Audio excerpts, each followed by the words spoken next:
श्री स्वामी समर्थ. हाय, hello, नमस्ते. आज मी ready झालेली आहे आणि मी तुम्हाला घेऊन जाणार आहे कुठे. तर चला ना, नंतर सांगते. हां, तर आता धैर्याने गाडी काढलेली आहे. आहो सुट्टीवर असल्यामुळे आहोईसोबत म्हणजे पूर्ण फॅमिलीच आम्ही जाणार आहे. आणि बघू शकता रात्रीचे 8 वाजलेले आहे. धैर्याने गाडी काढली आणि आता हे लगेचच येतील. आता आपण पोचलोय आणि हे बघू शकता गाडी, किती साऱ्या गाड्या लागलेल्या आहे आणि खूप गर्दी अशी वाटत आहे, कारण गाड्या भरपूर इथून तिथपर्यंत गाड्यांचीच एक रांग आहे. हे बघू शकता आणि हे व्यवस्थित गाडी लावत आहे, जेणेकरून तिकडनं आल्यानंतर आपल्याला गाडी ही नीट निघायला हवी ना तिथून. त्यामुळे थोडंसं गाडीला व्यवस्थित लावत आहे. आणि इथून एक तो रस्ता दुतर्फा आहे, पण त्यामध्ये गाड्यांनी जागा अर्धी व्यापलेली आहे.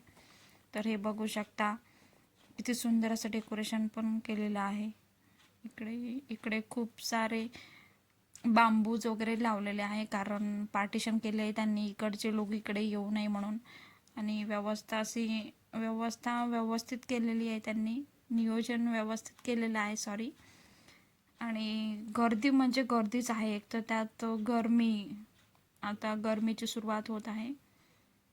नागपूरमध्ये खूप भयानक गरमी असते, त्यामुळे हे बघू शकता किती सारे भक्त बघू शकता. आणि प्रसाद पण खूप छान असं व्यवस्थितपणे एक एक रांग सोडून. आता तिकडे जास्त गर्दी होऊ नये त्यामुळे इकडे यांना रोखून ठेवण्यात आले आहे.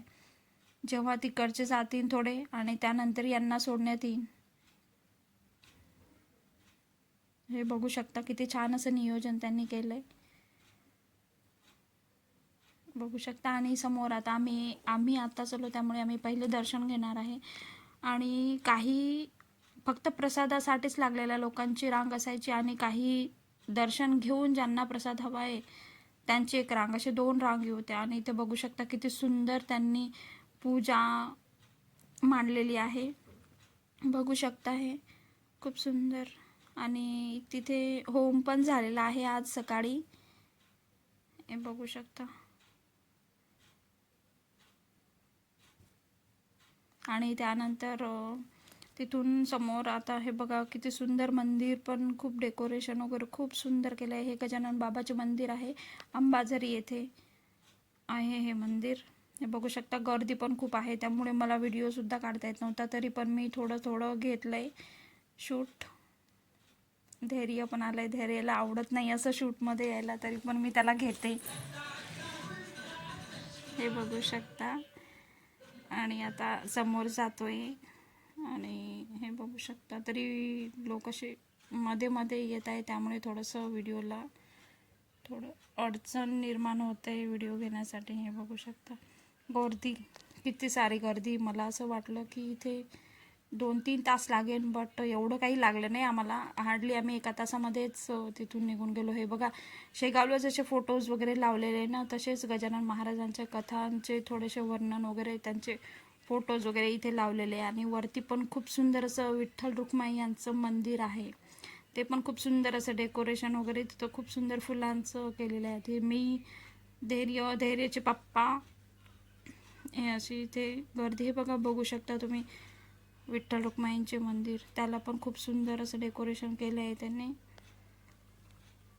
गर्दी काही कमी व्हायला चान्सच नाही आहे. आपण जरी तिथून चाललो नाही, पाय जरी उचलले नाही, तरी एवढी गर्दी आहे की ॲटोमॅटिक आपण गर्दींच्या मध्ये समोर जायला म्हणजे ढकलल्या जातो आणि समोर निघून जातो. हे बघू शकता. मी तुमच्यासाठी इथं छानपैकी शूट केलं आहे, हे बघू शकता किती सुंदर वाटत आहे. झूम पण केलं आहे मी, हे बघू शकता. वस्त्र त्यांचे, हार किती सुंदर.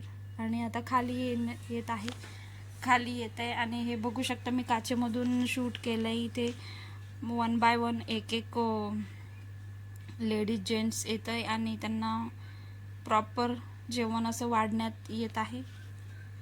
हे बघू शकता किती व्यवस्थितपणे, ना कुठला गोंधळ. हे बघू शकता.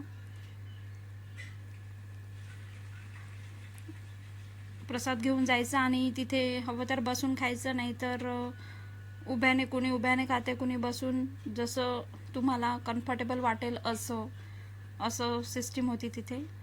हे बघू शकता खूप सारे भक्त या प्रसादाचा महाप्रसादाचा आस्वाद घेत आहे. पण गर्दी काही कमी होईना. आणि आता आम्ही पण प्रसाद घेतला आहे. भाजी, वांगे आलूची भाजी होती, खिचडी होती, बेसन, बुंदी तर खूप आवडते मला. बुंदी होती आणि पोळी होती. हे असं सारं एवढं होतं. आणि मला उपवास असल्यामुळे मी काही प्रसाद ग्रहण नाही केला, मी घरीच आणला तो. आणि हे आणि धैर्य खात बसले तिथेच. ते खाणं झाल्यानंतर आम्ही धैर्याचा बड्डे जवळ येत आहे, त्यामुळे त्याला थोडे चॉकलेट्स वगैरे घेण्यासाठी तिथे थांबलो. आणि तिथूनच लगेचच मग घरी जायला सुरुवात केली आणि घेतले त्याला खूप सारे चॉकलेट्स वगैरे. घरी आले आणि हे बघू शकता माझा अवतार गाडीवर, सारे केस वगैरे